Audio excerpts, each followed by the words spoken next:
Hello friends, it's your buddy Nick here with Game with the Guys. We're hanging out with Spelldexia and Firelink Shrine. This is Dark Souls 3, taking an in-depth look at stuff.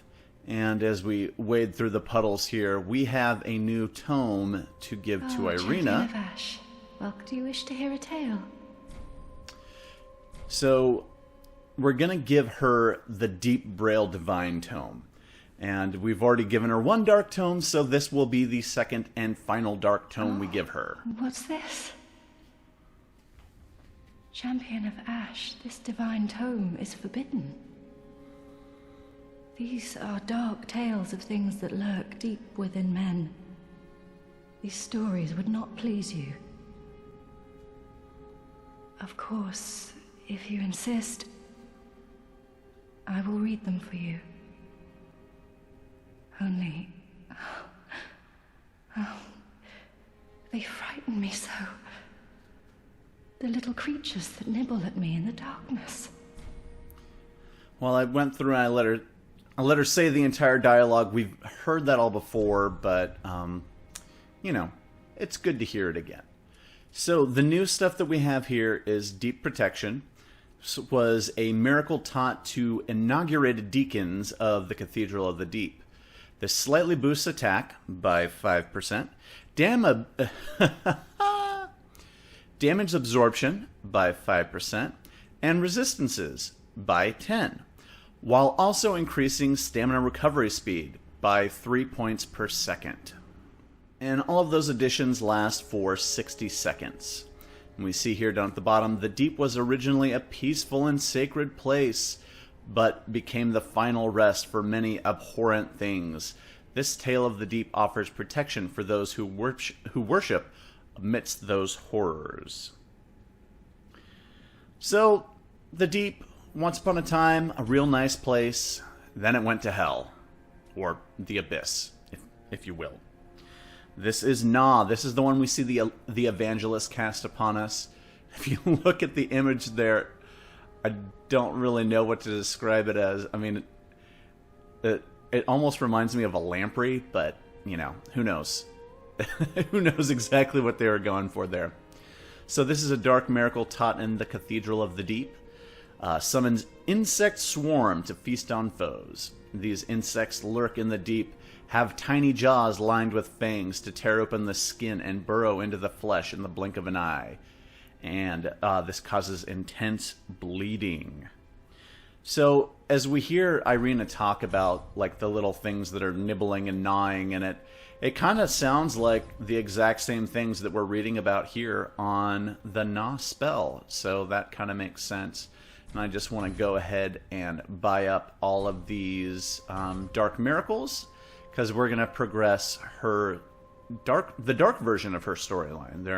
There's a light and a dark, like many things in Dark Souls, but we will go ahead and do the dark version. You know, in my home I will put it. Oh, terrible. Have a pleasant journey, Champion of Ash. So you see there Pray for your that her dialogue was all normal, but if we reload the screen, things won't be not so normal.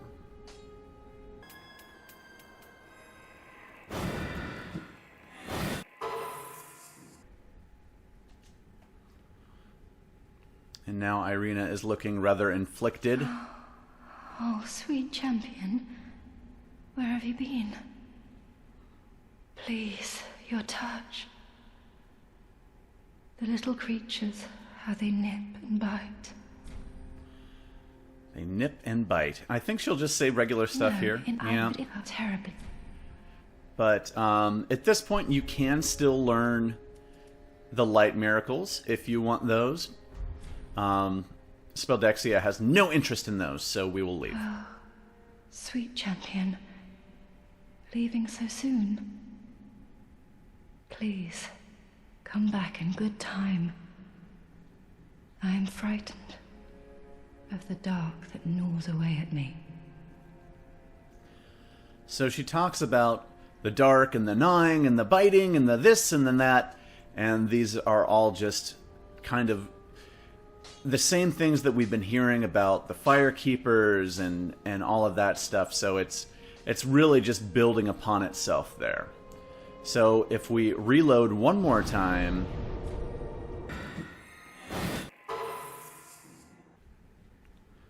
Now we see Irina is missing. So we have to go find her wherever could she be. Well, one thing's for sure, Egon warned us that he was only going to be allied to us for as long as we could assure her safety. And we did exactly the opposite by forcing her to teach us dark miracles. So if we head out here, we will actually find the two of them. And they're just waiting by the door to Udix Gunder's boss area there. And you can see that he's kind of tending to her there. I made myself very clear. My allegiance remained only as long as you assured the girl's safety. This knight of Karim does not forgive betrayal. Even a broken woman deserves a dignity. I was trying not to get hit there. As you see, this guy hits really hard, and you can sometimes get a couple of hits in, but it's best to see if you can kind of see if you can get him to throw in an attack and leave himself open. But, you know, a lot of times he'll follow up like he did there. That was actually an attack I hadn't seen him do before. And I was lucky I didn't get hit another time there, because that would have killed me for sure. So if we can get him to attack and then just get one in real quick, one or two in real quick. He has no Estus. He'll try to use it there, but I'll see if I can walk into his hit, because if he... Oh, that's not what I wanted to do. He can smash into the ground, and that has a little bit of an AoE to it, and it has a knockdown, but it doesn't do damage. So I'll see if I can get it to work. That's his Wrath of the Gods buff there. See if I can get him to do the... Oh, that's not the right one. It has to be an overhead one.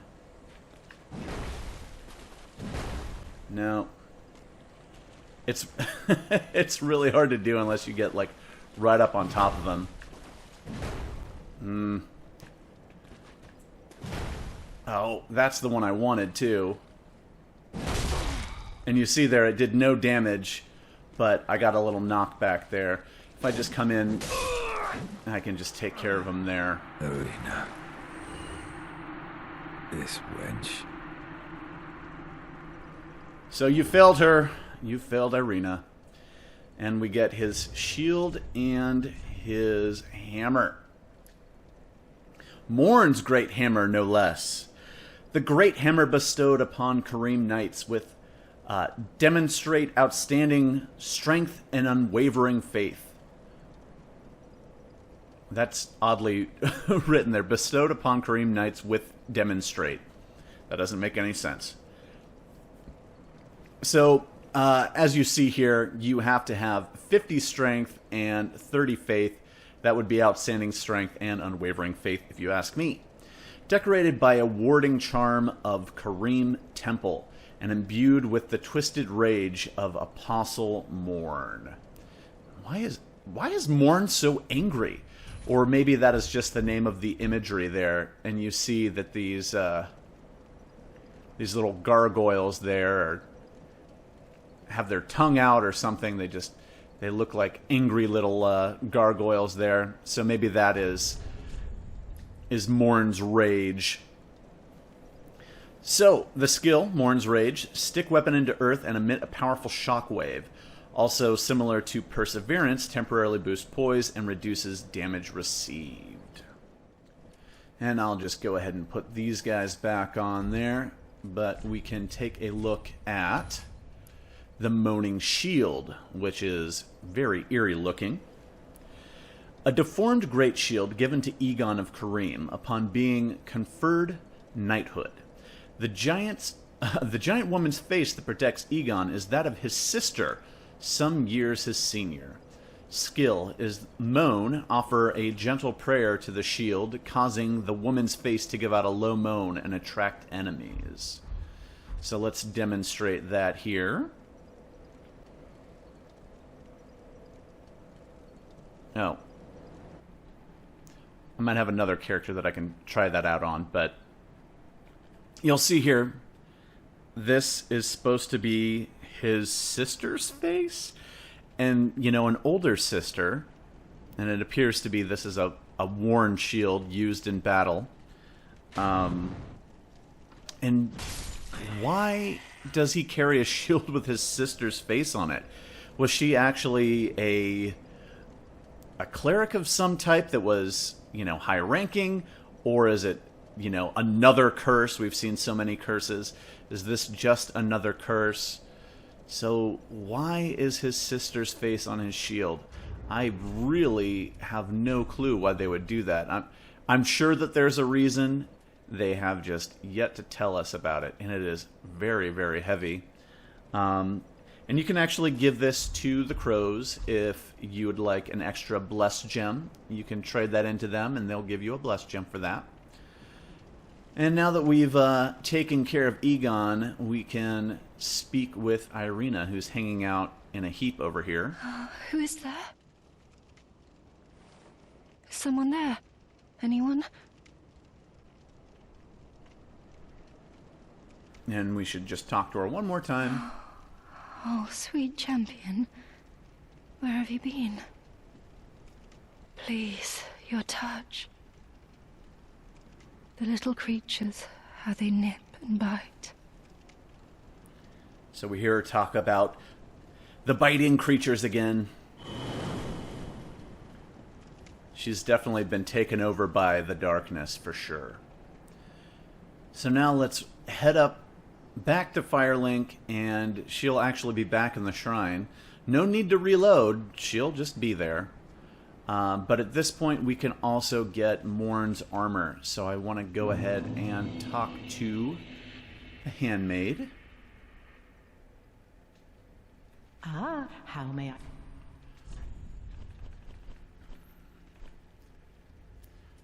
So here we have Morn's armor.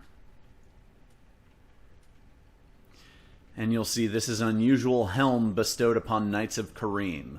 Modeled on Morn, the Archbishop's apostle, the helm is a perfect likeness to the stone heads lining the cathedral.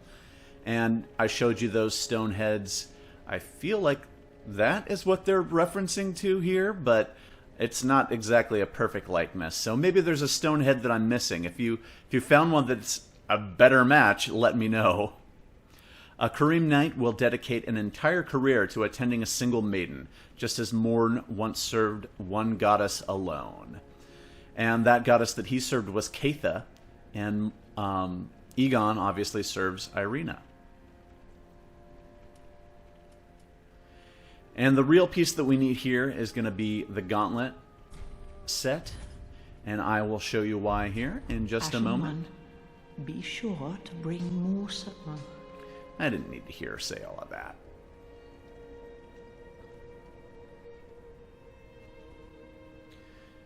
And here's Irina hanging out back, looking all shabby. Oh, someone, please touch me. The dark surrounds me, nibbles at my flesh. Little creatures, they never stop biting. So please, hold out your hand and touch me. So, yes, she's got the darkness. The darkness is taken over. And if we hit ignore, nothing happens. Oh, so we can go through and now touch her.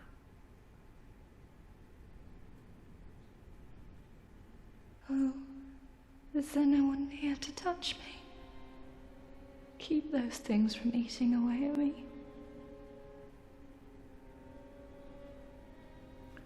So that's her dialogue if you're wearing the wrong gauntlets. But if you go ahead and put on Morn's gauntlets here, and they're very cool looking. Now we can do that same thing again. I'll skip through her dialogue because this is the same, but this is where it changes.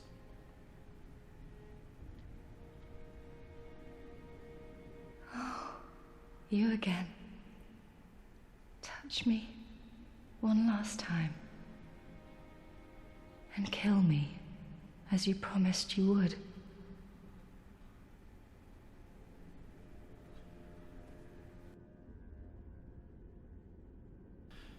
It seems that they had a just kind of a sad pact that if Irina did lose herself to the darkness, that Egon would kill her. And it seems, judging by Egon's early dialogue, that he kind of felt that that was going to be the path all along.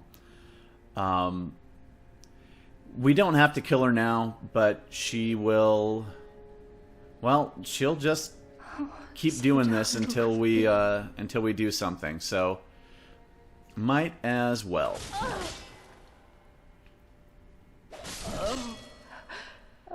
A knight of Carim is always true to his word.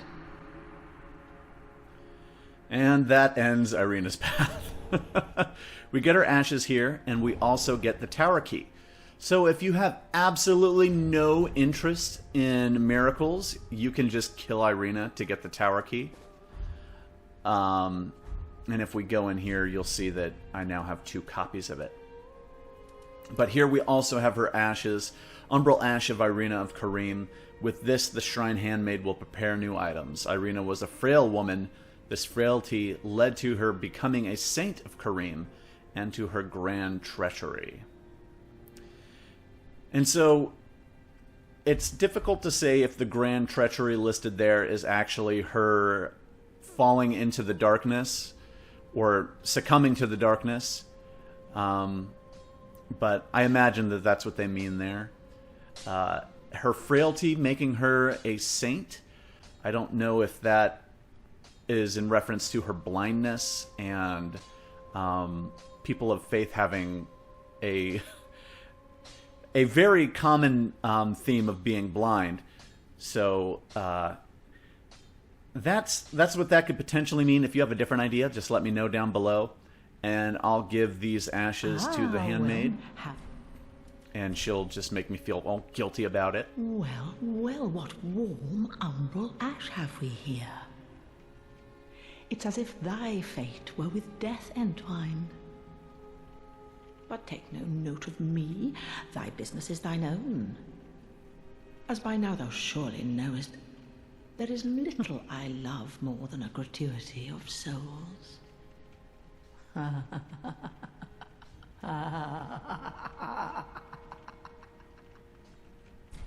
she's so awful. Ashen one, beaten. Just that laughter at the end there is just horrid. All right, at this point, we're going to go take care of the Deacons of the Deep. So, let's hop to it.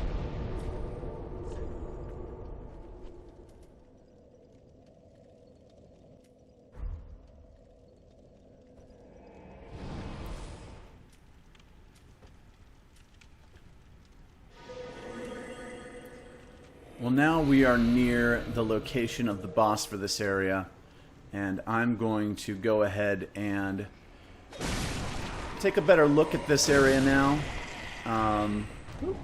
Gave me some fire bombs, hooray. There are a few little guys just kind of hanging out in these pews, so it's a good idea to get rid of them. These guys always causing trouble there. And honestly, it's probably better to just go ahead and aggro this guy, separate from there's another Cathedral Knight over there, the Mason Shield type. This is the Greatsword type. So since he's taking his sweet time, of course, as soon as I get my sword ready is when he decides to jump right in.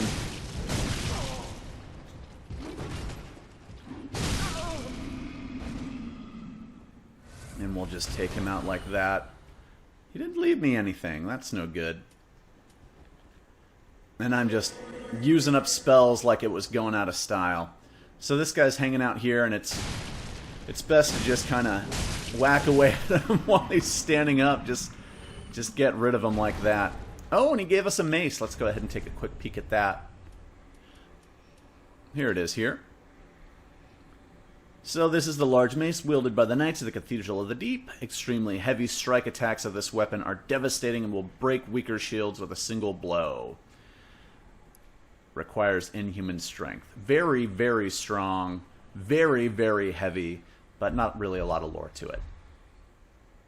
So if we come up into this area, something that you'll notice is that these guys are not aggressive. And they just let me just walk right up in here and we can just get a really good look at his horrid, horrid face and his glowing red eyes. And they're just standing here outside of this altar that was once prominently showing Caitha. But now you see that it is cracked and has started to fall into the ground here, basically. Unfortunately, we can't get up around and get a look all around it, but we can go behind it in just a moment. So we've got this imagery that we've seen before of these hooded figures with the large lumpy backs. We talked about that before. And those are not covered up. And there's tons of those all around. But our images of Caitha are all covered up. And there's tons of statues of Caitha in this area that are all covered up. And, you know, that's probably signifying the changing of the guard from a temple of Caitha into what Aldrich has basically bastardized it into, his tomb. And now these people follow him, they follow Rosaria, and Caitha is basically forgotten. We've seen the darkness take over, and this area is, while not showing parasites of the abyss on it, the changing over to the darkness is clear from the imagery of the covered. The once prominent figures are now covered up, and so we have a number of different summons that we can bring in here. If I come down here, this is Cirrus of the Sunless Realms, and we will leave her behind. I'm going to actually go ahead and grab these two folks up here. And this is a fairly easy fight. You really don't need these guys. The most important thing in this fight is to follow the red bouncing ball and be aggressive in this fight. So let's see. I should get rid of this. This will probably do me a little bit of good. Well, yeah, let's do that because there is fire involved. And I'm going to get rid of that. I don't need that. I went ahead and took the time to get the Old Wolf Curved Sword. And this is going to increase some of my damage output. And let me just make sure that I'm okay on weight. 63 is not bad. So now we've got Horus and we've got Anri. And we know that these guys were looking for Aldrich. So it is very fitting that we find them here just outside of Aldrich's chamber. And you and I both know that Aldrich is not inside, but these guys do not know at this time. And I don't know why they're running off the other direction. Let me just go ahead and fill up on that. And so I said this fight is pretty easy to do on your own. It's even easier with a little bit of help. And honestly, these guys are kind of nice because they kind of draw the attention away. And there's the red bouncing ball. And so we see this guy here. And as we kill him, that damages the boss Deacons of the Deep. And now this guy has... Whoa! And the red ball comes back down, and we just keep following and attacking it, and that's how we damage the boss. And there's tons of guys here, but at least with the other two fellas in the room, they take some of the attention off of us.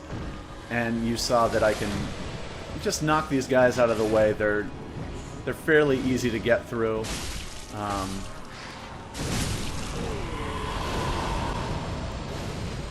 And pretty soon here we'll get started on the second phase. And here it is. We get a bunch of reinforcements. We get these blue cloaked guys.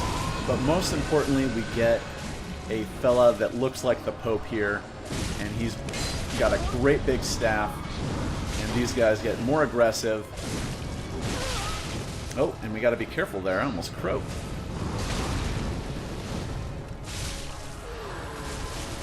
And we got a lot of guys here that are low on health, and you'll see the healing going on there. But they left him open, so let's go ahead and just do some serious damage. And if I leave these guys to it, they'll start doing a large dark spell, and there it goes there. And before they shoot it at me, I'm just going to go ahead and finish off the job here. And that dark spell can permeate walls, so if you're on any side of this, this is the tomb actually, if you're on any side of it, it can actually shoot through and get you. And that's kind of the big difference in the second half of the fight there. Other than, you know, some of the other spells that you saw the healing there, and then you get a few more of the deacons that come in and are a little bit more aggressive. But overall, a fairly easy fight. If you are flying solo, a straight sword has a good sweeping movement to it. That works out really well. My first time through, I used Soul Greatsword, and that is awesome for hitting a lot of guys at once. I think I hit something like 13 or 14 in one swing once. So pretty solid. And let's go ahead and hit this bonfire here. And as we rest, we notice that our main fella here leaves us his armor. And this armor set is actually really cool looking. I like it a lot. It's a pretty good armor, but it can be kind of distracting. And each one of the items has something a little bit different to say. The white crown worn by an archdeacon of the Cathedral of the Deep, presented solely to the delegates of the gods. Of the 3 archdeacons of the Deep, one cast off his white crown and left the cathedral to stand by Aldrich. And we'll find out later that that was MacDonald. And if we come to the next one here, holy garb worn by the archdeacon of the Cathedral of the Deep, a sign of the Way of White's highest rank. So this area was once a big part of the Way of White. It is no longer. And we'll see down below, of the 3 archdeacons of the Deep, one stood over Aldrich's casket with hope that he would return one day. And that's who we just fought. That was Archdeacon Royce. There is no glove set with this, so maiden gloves it is. And I actually really like the Archdeacon skirt. It has pretty decent defense for being so lightweight. So if I, take a look there, pretty decent. And we'll see here, a skirt worn by an archdeacon of the Cathedral of the Deep, worn underneath holy garb. And it's all ratted and disgusting looking. Of the archdeacons of the Deep, one attended to Rosaria, mother of rebirth, whom he deemed to be a goddess. And that is Klimt. And so, not entirely sure if he was still up there. He, judging by the description of this, that he must have been somewhere in the area. And I would kind of assume him to be the one that dropped the red soapstone, because he is a one-time kill. You get rid of him and he's gone for good. But straight up looking like the Pope. A little bit ratty down at the bottom, as we saw, but that's okay. Now there's a lot going on back at Firelink, so we're going to do that right after I get all changed back into my proper attire. This stuff is no good.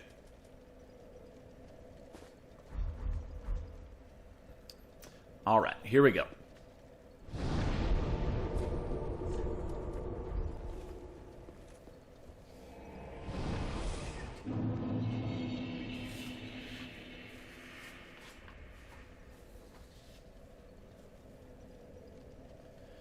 You'll notice that Anri is hanging out right up here, and there's Horus.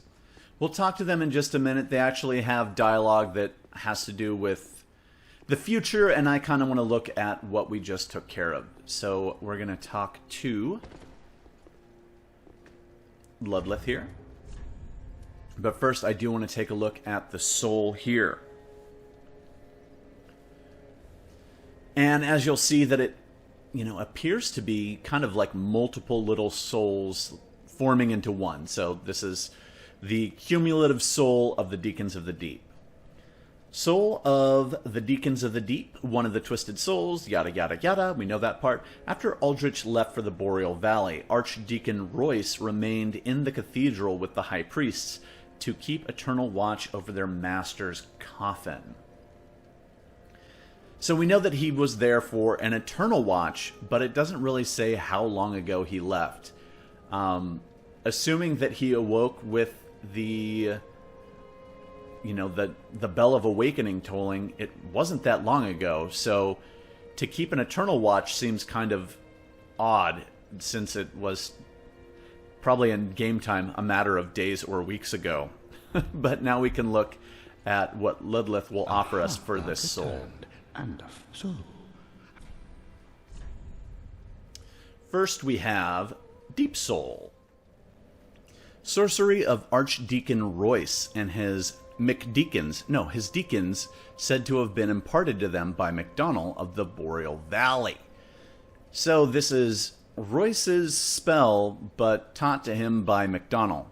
So this fires a dark soul dregs, and we talked about dregs before kind of being like the least valuable part of something. Souls which swell from the deep pursue their target, drawn towards life. So this is, as you can assume, a dark sorcery, and we'll actually learn more about this this idea of this deep soul and the homing target a little bit later on when we meet MacDonald. But this is kind of the first glimpse at it. This is the Cleric's Candlestick, a candlestick used as both sword and catalyst, used for worship by the Deacons of the Deep. The Deacons, under the guidance of Archdeacon MacDonald, became both clergymen and sorcerers. The skill is Guiding Light. A candle provides a temporary source of light, which reveals additional guidance. So like we've seen other ones, like Hazel's pick, that using the strong attack will do the sorcery here. So the Guiding Light is interesting in that it works as a light source, but also kind of works like the spell Seek Guidance a little bit. So it does a little double duty there. And you'll see that this has a faith requirement, but it scales with sorceries. You'll see the magic damage there. So what I think is most interesting here is it talks about MacDonald became or guided them to become both clergymen and sorcerers. And we know that Irithyll is kind of a place of magic, or maybe we don't know that yet. I don't recall if we've heard anything. Oh, he's going to say this for us one more time. Much like thee, prisoners both, kept to link the fire. So MacDonald may have brought those sorceries into the Cathedral of the Deep, and we saw that the Deep Soul, was kind of imparted to them by MacDonald, so he was the one teaching them sorceries. And this idea of sorcerers that are clergymen, we've seen this a few times now in Dark Souls 3, but it isn't really anywhere in Dark Souls 1 or 2. That's kind of a unique thing to this. But the next important thing we have to do is talk to Horus. All right, and so he says a lot of interesting stuff there. There's a lot of Okay, I'm just kidding. Let's talk to Henri. I don't like that they're standing out like this. I mean, it makes sense that they'd be looking out that way, but then when we talk to them, it's just like he's got to look over his shoulder. It's weird. And we meet again. We spoke before on the road of sacrifices. Henri, the restorer. I'm well pleased to see you safe. We reached the Cathedral of the Deep, but Aldrich's coffin was empty. The man-eater must have left for his true home. The little doll in the empty coffin told me. Aldrich is said to hail from Irithyll in the Boreal Valley, an ancient fabled city. A pilgrim told me that the city lies beyond Farron Keep, and so becomes our destination. I was trying to get a look at Henri's face there, but you don't really get a look at the face, but you could see that his neck is very hollowed. And I think that was kind of distracting from what he was saying, because he said a lot of stuff there. Aldrich's honest home is Irithyll in the Boreal Valley, an ancient fabled city. A pilgrim told me that the city lies beyond Farron Keep, and so becomes our destination. There's a little bit of a recap there. But as I was showing you with Henri is undead. We knew that already, but you get a little bit more evidence of that there. And so they looked in Aldrich's coffin, and Aldrich wasn't there. So there was a boss in Dark Souls 1 that was associated with coffins and rose up out of his coffin, and that was Gravelord Nito. And we'll see some kind of relation between the two later on. There isn't any real evidence of it other than some visual clues, but we get kind of our first hint at that right there. And Henri talks about a pilgrim telling him that Aldrich has gone on to the Boreal Valley, and that's some foreshadowing too. We'll run across this pilgrim later, and for those of you that have played, you know exactly what's going on with the pilgrim. But then he also mentions the doll, and he says the little doll told him. So at this point, we can go ahead and take a look at the little doll. And if you look at the doll, it appears to be a young squire, as it says, small silverwork doll depicting a young squire. But if you look behind it, there is kind of an image of the moon. And if we just run over here super quick, and we see that imagery here, we see it here. But anyway, back to the doll. In the legendary old city of Irithyll, situated in the Boreal Valley, the Pontiff Sullivan gave this doll to valued subjects, so they might use it to cross the barrier when they return home. Listen carefully, and you can hear it say, "Wherever you go, the moon still sets in Irithyll. Wherever you may be, Irithyll is your home." And that's probably what Henri was talking about by the doll telling him that. He could probably just hear it saying that.